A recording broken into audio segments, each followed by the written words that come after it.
someone very special, someone so dear to me. My bestie is here. So if you listen to the first episode, I said my secret bestie, and I wasn't sure if he wanted to be revealed. And he's very single, ladies. So he has agreed that I can reveal his self today. So today we have Mr. SODO. Everybody, round of applause. Hi everyone. Welcome, Mr. Simi. It's my pleasure. Oh, thank you for being here. And please, the real pronunciation is Pankat, not Pankat. I do that intentionally. I know She's the pronunciation. So Indian. Yeah, I am Indian. I'm British as well. I'm like everything in one. So today, guys, I was thinking we were going to do something very relatable. Should we call it quarreling? What should we call it? Beef. For those of you that are outside the country that do not know what beef is, that's like a slang, like to say fight. Yeah. Quarreling. Yeah. So I thought we should talk about it because at the end of the day, this podcast is about our daily struggles as believers. So, we need to be able to identify the issues, and then we also need to solve the issues. So offense, that's the word. It's something that a lot of us believers are struggling with. And that's the easiest way the devil uses to get us. He doesn't even need to do too much. He just brings one tiny offense, and that's it. You have to crack on your wall, and that's it. Once that offense, it keeps growing and growing and growing. So I'm number one victim of offense. I get offended, Simi, so easily, and you've known me for years, and you've seen. Sometimes I talk to you and I'm like, all my friends is always, as in, I'll tell him we're fighting, we're quarreling, we're this, and he's still friends with these people. I'm sure he'll be wondering, why is he not fighting with them? Why am I the only? It's almost as if I have story every time, like, oh, this person just annoyed me. But see me, I have questions for you, because literally I could defend myself. Yeah. Somebody annoys me. Or says something that is so offensive to me, and I believe if you bring 6 people down to say, okay, judge this story, everybody will say, oh, this person is wrong. Yeah. So why is that me getting angry now is a problem? Okay, well, I actually think that we can connect this discussion to pride. Okay, that's new. All right, how? So the truth is that if you're somebody that easily gets offended, you're a proud person. Straight up. Pride is very connected to offense. Because offense, when you are easily offended, it means you always have there's an ego involved in it, that you feel like people shouldn't do certain things to you. Like, how dare anybody try certain things with you? That's ego, that's pride, that's offense. All put together in one. So that easily leads to beef. Now, if you're somebody who is proud, you're easily going to be touchy, because what other people would easily indulge, you won't indulge it, because you feel like, how dare you? How dare you talk to me like this? How dare you walk out on me? How dare you hang up on me?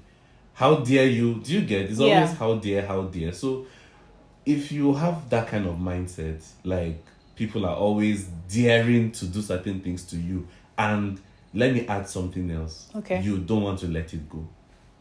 So I don't know if I don't want to let it go. I think the problem is this. Yes, I agree. I go from a 0 to 100. Yeah. But I also, from that 100, can go back to a 0. Yeah. So for me, it's like, I used to think that because I used to be hot-tempered. Like, that kind of crazy girl that I'm ready to block you on the road until I get my answers. That's how crazy I was, know. Thank God for the Holy Spirit. He really saved me. Thank you, Jesus.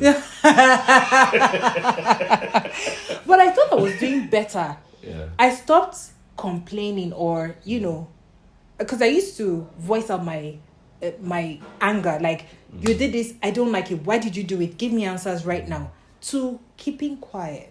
But somebody just brought to my attention that keeping quiet doesn't mean you resolved it. You're actually just storing it down there. And then the person will do something and it's like, boom, and the person will wonder, what did I say? Like, and why sometimes storing it even makes you hate the person. That's where the whole beef comes in.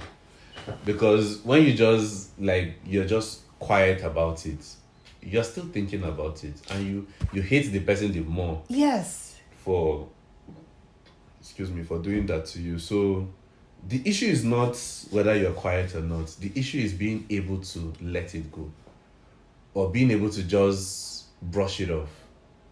Like this person did something to you and the person didn't try, but no Allah, and just move on. Not even meditate. Like just let the person get away with it. Let me put it like that. Let the person get away with it. Because I honestly believe that there are a lot of times that you should let people go with certain things. So it doesn't mean you don't have a legitimate reason to be upset.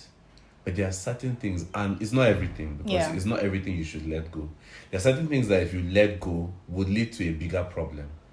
Would even lead to something that you wish you could have stopped by talking to the person about it, right? So it's not everything you let go, but there are also a lot of things that I believe that people should let go. I would have said it's impossible.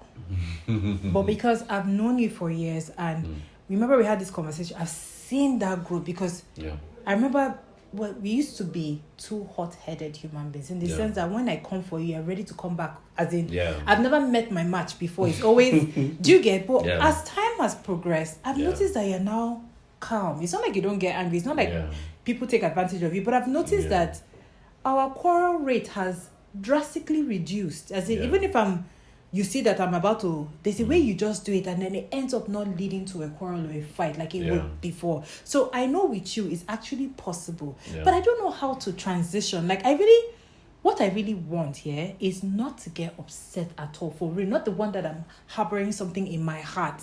Do you get? Because what I do now is you're annoying me. I keep quiet and I ignore you. You know, so it's almost as if I don't value my friendship. But because I'm telling myself something in my head that this person is not a good friend to me, this person is doing this, I've told myself, so I'm okay with not talking to you, because in my mind, I'm doing the right thing. Because I feel like if I voice out how I feel, it's going to cause a fight, it's going to cause a quarrel, which I don't have energy for. So it's better for me to just lie down my bed and just think about how this person is so offensive or wicked or isn't really my friend. How do I know they'll say pray. So praying aside, what else can I actively do to really not get angry for real? Okay, so as you're talking now, something just came to me now, right? Because I'm using the experience between me and you to also get a bigger picture to this. Now, at the end of the day, one of the reasons why over time I've learned to like I've not reacted the same way I used to before is because you have over the years become more valuable to me, in the sense that our friendship has grown to a level where I can say I love you, right? And guys, don't add any extra meaning to it. It's brotherly and sisterly love, right? I'm sure they get it. But if you get what I'm trying to say, like I can say that I've grown to that stage where I value you that much. So I'm more cautious, and I know you can also be hot-tempered, right? So two people can be hot-tempered at the same time. So, and whenever we have an issue and I can see that it's threatening our friendship is number one priority to me. So even if I'm offended, I can decide to let it go just to preserve our friendship, because I know if I push this thing, because me too, if I lose my head, we're going to say things to each other that we can't take back, and it may just lead to the end of our friendship. So a lot of times I may not be very conscious of it in the moment, but at some point I'm always sensitive to know that this thing is going to go south. If I pursue it, if I try to fight to defend whatever I think my cause is, it may to what point do you get? So you win an argument at the cost of what? The friendship. Do you get? So a lot of times I decide to just, and I honestly let it go. It's not like I shield my sword for another day. I'm still harboring in my mind. I'm like, what's even the point of this argument? Okay, fine, I give up. You win. I really, like, I'm strong. It's really a serious struggle, and it's sad because as a believer, these are not the things. Like, I feel like we should have nipped this in the bud. Now, I'm coming to this, right, because I said this to say something. Now, relating it now as believers. Now, because I'm saying this because you are special to me, right? You are valuable to me. But guess what? What did the Bible say? It says we should love our neighbors. As ourselves. Right? So now you have an obligation to love people. Both the ones you know and the ones you don't know. Both the ones that are valuable to you and the ones that are not valuable to you. So guess what? When somebody upsets you on the street, love should prevail first. Because why am I shielding my swords? Because I love you. Okay. Right? So now we have to learn to love people that we meet on the street, even if you don't know them. And so when somebody does something to you, your first inclination is to respond in love, to react in love. So if you have that at the back of that doesn't mean you're not going to get upset. Yeah. Right? But it's going to be the restraint that you put on yourself. So automatically you have a restraint at the back of your mind that you're meant to respond in love. You're meant to act in love. So there are certain things that people will do that you lose your cool, but at the same time you restrain. Okay. Like I remember one movie I watched many years back, Anger Management. Ah. Do you know the movie? No. You know the movie is Anger Management, right? It was a total setup. One guy trying to marry somebody, and he's very hot-tempered. So I can't remember the story so well, but he did something that a court forced him to go through an anger management class. And all his tutor was trying to do was to provoke him. Kept doing things to provoke him. And then if he wants to get angry, he'll bring out his notes. Oh, you understand? Trying to note down. And if he doesn't pass this test, there was something he stood to lose. It's an old movie, Adam Sandler. Okay. So it's a very funny movie. It's comedy, right? So, but why I said this was because I remember whenever he had this therapy, right? So whenever he's about to get angry, he'll just close his eyes and say, Goose Faba, like, calm down. Just dispel. So I'm saying that, like, whenever we find ourselves in situations like that, because the difference between you being able to restrain yourself and not is most times when you get upset, you want to let it out. You want to let that other person have it. No, change now. I just ignore you. No, I know. I'm speaking generally now, right? Like, I'm talking about when people, like, the normal thing to do is to give it to whoever is asking for it. Yeah. Do you get? So, but by the time you automatically install a restraint in your mind, right? The moment you are about to react, you remember. Like me, I don't know if this would sound, I don't know if it would sound hypocritical, but for me, one of the things that I always try to remind myself, because I know that I'm supposed to be light, I'm supposed to be an example. Yeah. I'm a born again person. Yeah. And in my own right, I'm kind of like a leader. Yeah. In this whole spiritual space, right? So sometimes when I'm tempted to react in a particular way that I shouldn't, I remind myself, somebody could be watching me. Yeah. Right? Mm-hmm. And then I could just pass it wrong because the world they're always watching us. Like whenever we distinguish ourselves, like we're believers, we're born again, whatever, they're always watching for when we slip up. And then when you did it, like, look at them. Yeah. And they call themselves born again. Yeah. Look at how he's fight, So for me, sometimes that's also another restraint button that is in my head. When I want to react in a particular way, just remind myself that what if I am passing off a wrong example to, I'm supposed to be an example to believers and to people in the world to see me and want to emulate me, to want to emulate the life of Christ, right? So if I go off like that, what if somebody who knows me sees me as like, I don't even want to follow these Jesus people because look at, they act one way in church and look at the way they're acting in public. Do you get? So at the end of the day, I've talked about love, and I've also talked about being an example, being like lights. You get? So. And for me, right, why it's such a struggle is because it's only when I'm telling you the story that I realize that the common denominator is me.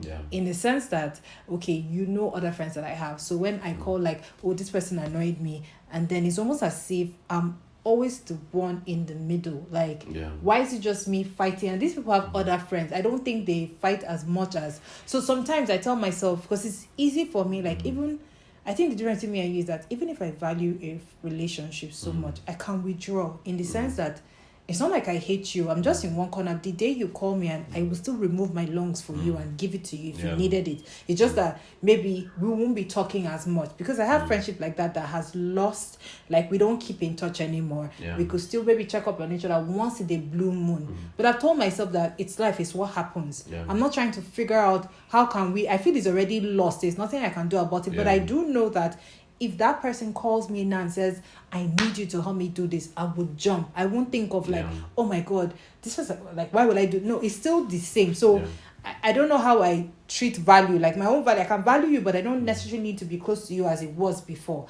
And then I never know that in my mind, I'm like, if I'm telling God, this person, if I tell you the story, you will know that really, this is what this person said is not nice. So, you know, I'm giving you instances of someone that would just say, I don't do this, I don't do that. And then you tell me, oh, wow, that person didn't try. And because of that one thing, I may stop picking the person's call. Because the thing pained me. I was hurt by it. And I feel like if I talk about it, I'm stressed out. I talk too much about you did this, you did that. And I feel like many people don't get it. So it's better for me to just keep quiet. I really would love, because I don't want to wish, I really pray that I can be able to let things go. So if someone offends me, and that same person calls me the following day or 3 days after, I would love to act normal. Like, oh, how was your day? Fine, thank you. And I really don't want to harbor, so I don't want to do silent treatment, because it's something I do. If you're annoying me and you call me 3 days after and you're like, how are you? Fine. How was your day? Very well, thank you. I'll become very professional. So I really would pray that God can help me so that I can, this anger thing, even me, I'm still dealing with it. Like this offense, you know, I didn't know how. I knew, yes, the devil uses offense, but I didn't know, you know, when I say offense, I used to think is a huge, like, you broke my windscreen. That's is clearly an offense. I didn't know the devil will use little things that will pass you by. You will not know that's an offense. Sometimes you always remind me, like, don't let that thing don't let it, how do you say, don't let it grow. It's already an offense. Don't let it escalate. Don't let it escalate. It's already an offense that's ready to just blow up like a ticking time bomb. Because I remember, like, I tell you something, and I'm like, oh, I've just realized I'm just going to, you know, focus on reading the word. I tell you my plans. And then the following day, I'm telling you, can you imagine what that silly girl did? She stole this and she stole that. And you're trying to make me understand, like, see, the devil is about to start. Don't let it happen. You know, so I don't know if there's something we could tell our listeners, like, you know, step-by-step ways, because I know, very importantly, prayer is number one. So please, guys, don't think when I said apart from prayer, I'm trying to be very relatable to beginners that just, you know, give their life to Christ and they're struggling. You know, most times they'll just say, go and pray to God. That's not just it.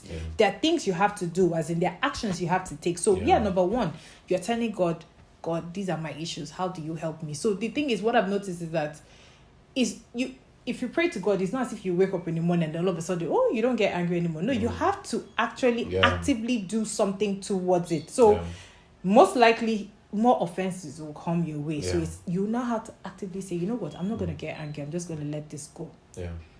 So I don't know, like, what are do you have like maybe 3 steps? Well, I'm not the kind of person that will give you a 10 point, 10 steps or whatever. So, but I'm just going to talk like generally, and then pick right? points, and then, whoever you are, just so pick some points. So first of all, the first step is admitting that you are proud. Which seems like the hardest thing to do, right? So but that's the first step, because if you don't agree that you are proud, then your quarrels will still be very valid to you. Okay. Do you understand? So if you admit that you are proud, then you will not realize that there are certain things that you are getting upset over that you didn't even need to get upset over. Do you get? So it doesn't take away the fact that people are offending you. Right? But you are now choosing not to let certain offenses get to you, because see, the devil's most potent weapon against us is offense. He steals so easily from us through offense. The moment something is coming to you, he knows. Like, I was listening to my pastor recently, Pastor Andy. You know, I was talking about how our pastor. Sorry, you know, sometimes I can like to claim him too as much. if it's only for you, please. It's for all of us. Right? So, and he said something, you know. He said, whenever something is about to happen to you, there's always angelic activity around you. extra angelic activity, and the demons can see it, the devil can see it, because they are in the spirit realm. So they see what we can't see, right? Yeah. So whenever they notice that there's angelic activity around you, they know that something is about to come, so they will strike. And one of their first weapons is strife. One of their baddest guys, like, they're pushing forward as you have to succeed. You know, the other one might say, no, me, if I go, she might overcome, but you go, you. Do you understand? They'll push strife forward. Or sometimes they leave strife as their, like, final battle. Yeah. They'll send other things. If those ones come, boom, you overcome. When all of them have tried and failed, it's okay, Baba, strife, come out. Because we know you will definitely succeed. You understand, you will succeed, you know. So whenever they notice angelic activity around you, they know that something is about to come to you. So they'll try to stop you from receiving that thing. Yeah. One of the easiest ways is through strife. The moment you get upset, the moment you lash out, you miss out. Yeah. Do you get? So, and the thing about these things is sometimes when a certain door opens up to you spiritually, if you miss out on that one, you have to wait for another time. Yeah. It doesn't, you can't, you have missed that one. Yeah. That one that was coming to you has passed. So you have to wait for another door to open, and it doesn't always happen immediately. Sometimes you have to wait for another period of time. Yeah, yeah. Do you get? So back to what I was saying, the first thing is you need to own up that, look, I think I'm proud. Okay. And I think I get too offended. Yeah. That's one. Secondly, grace. Okay. You need to pray to God for grace. When you are praying the particular thing, because now you've acknowledged you have a problem. So when you acknowledge you have a problem, then you need the Spirit of God to help you overcome that problem, because you can't do it by yourself. Yeah, sure. If you do it by yourself, trust me, you will feel face on the floor. Yeah. You get. So, but one thing I've learned in my spiritual walk so far in life is there's nothing that grace is not available for. Yeah. That's why it's called grace. It's supposed to enable you where you fall short. Yeah. Right? So I've asked God for grace to pray. Yeah. In times when I'm struggling to pray. Yeah. Right? I can pray and ask God, help. I want to pray more. I want to spend more time in prayer. Yeah. And He will always give it. Because sometimes all it takes is for you to start. Once you start, you notice that you dive in. Yeah. You're not just diving in yourself. There's something spiritual. There's divine help helping you dive in deeper. Yeah. Right? So pride or offense is not left out. Yeah. You can ask God for grace, you know, so that whenever these things are happening, you somehow find it easier to overcome it. Yeah. So when it becomes easier, it's not just you becoming more mature. Yeah. There's divine help actually coming, you know. And then 3, just let things go. You know, indulge people. I think that's the word. Indulge. Indulge a lot, because this doesn't take away the let me use the word criminal actions of the people that have offended you. Doesn't mean the lawyer in me has come. The law has spoken. You know, so that doesn't take away the acts. Yeah. Because truly, you have a valid reason to be angry, but you cannot afford to always be angry, because that's where they will cheat you. Do you get? So it doesn't mean you don't have a valid reason to be angry, right? So, but the humility in you will allow you to indulge. If you look at the story of Jesus, there were times he responded though, but there were times he just smiled. Yeah. There were times he knew better. So he knew that these people didn't get it. So he just looked at them like, you don't get it now, but you'll get it soon, or you'll get it later. Do you understand? So there are a lot of times that you have to indulge. Yeah. And I don't know, I guess I'm already speaking in steps. So, but I think the next thing is, don't meditate on it. Because where the work is done, where the damage is done, is in meditation. After the person did the thing to you, when you start thinking, how could he? How could she? But you should have. Why this? When you're trying to explain how the scenario should have gone than the way it did, it's already building up to strife. It's building up to anger. It's building up to resentment. Yeah. You know, and then you are now putting your points together for war. You know, when you come, and trust me, the devil supplies. in an argument, trust me, he will give you the right words to say. He will whisper things in your ear to tell you what. You will always have a sharp response, and that's how a little fight can. I've seen people get killed from a little argument. Yeah. From something very little that if they had just indulged one another would have died there. But at the end of the day, they got into an argument. Then in the process, somebody said something really hot. Yeah. Out of something very little. Yeah.